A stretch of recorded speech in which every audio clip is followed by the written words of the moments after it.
We can live with gang stalkers, but gang stalkers cannot live with us. Most of us would just move away to a different part of town, a new state, or even a country, if it would work. But that won't work because they have a global network. Moving away also won't work because as long as you're happy somewhere else, they will be pissed. They want you dead.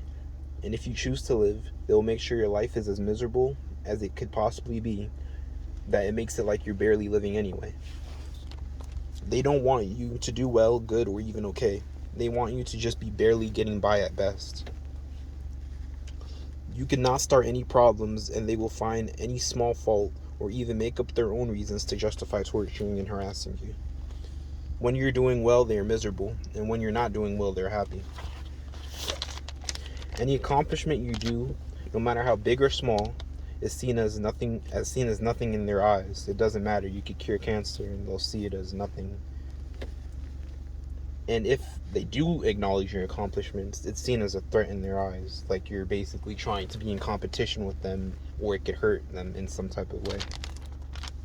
The gang stalkers need us not because they secretly like us or we bring any value to their life that's meaningful, but because we're the scapegoats, so they could torture us and forget about how miserable their lives is. They act like they don't like us and they're angry around us, but secretly they love when we come around because they get to call us names and do weird shit around us to mentally fuck with us. And to them, that's a good way to blow off steam and makes them feel good about themselves. They secretly want to laugh after they do some rude shit to us. Sometimes they can't even hide it and they do laugh, but they try to hide it behind anger to make us seem like we did something to piss them off to justify what they do to us. But we didn't do anything. They're just told to hate us and they just feel comfortable doing so. Most of them don't even really think for themselves. They want you to live for a while though, so they can continue messing with you. And when they're done toying with you and putting you through hoops and games, they'll kill you. They won't leave you alone even after you're dead. And even when you're dead, they'll continue to drag your name through the mud about how much of a horrible person you are and how much you deserved what happened to you. They're so crazy with trying to destroy you, they'll destroy themselves or even inconvenience themselves to just so they could get at you. It is really some sadistic, twisted shit they do. They look at us as less than human. To them, like we're seen as an object that they could control, manipulate, and play with, like a toy, basically. In their eyes, not a human being with emotions, feelings, you know, a whole brain, and just a live person, a whole being, a real being. Most people wouldn't even do this to an animal. If you did this to an animal, they'd be like, that's messed up. But then you could do it to a human who could process what's happening to them, on a more deeper level. That's kind of crazy. If anything, that would be more twisted to do this to someone who's more aware than to do this to an animal that's not as aware. But it really shouldn't be done to anyone, period, or anything.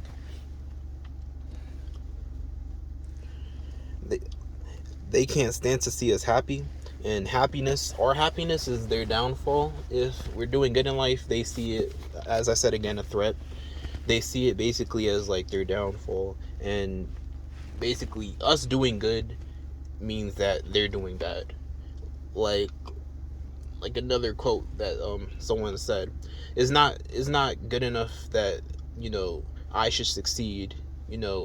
Other people have to fail, and that's how they see us. It's not good, that some people that gang stalk you have nice houses, nice cars, well functioning families, and no real reason to be doing what they're doing.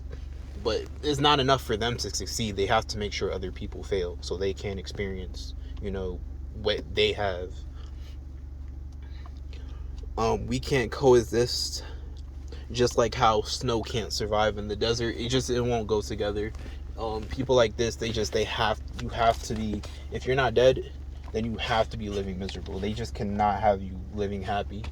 It's so crazy. Like, you doing well and happy in life, it's like you doing well physically hurts them. Like, it's just like you doing good in life, whatever brings you happiness, it physically it hurts them so bad that it's almost as if they can't walk. Like, by you buying a new car or getting a new house or a new job, it's like every time you do something good, it's like someone's taking like a bat to their legs and beating them with the bat to their legs, or just fucking them over somehow and just like physically hurting them.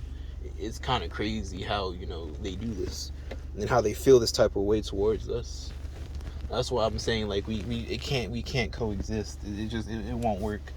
It's like fire and ice. You can't have two of them in the same room. It's not gonna happen. It's not gonna work out. As long as they have whatever power that they have, they're going to use it to destroy us.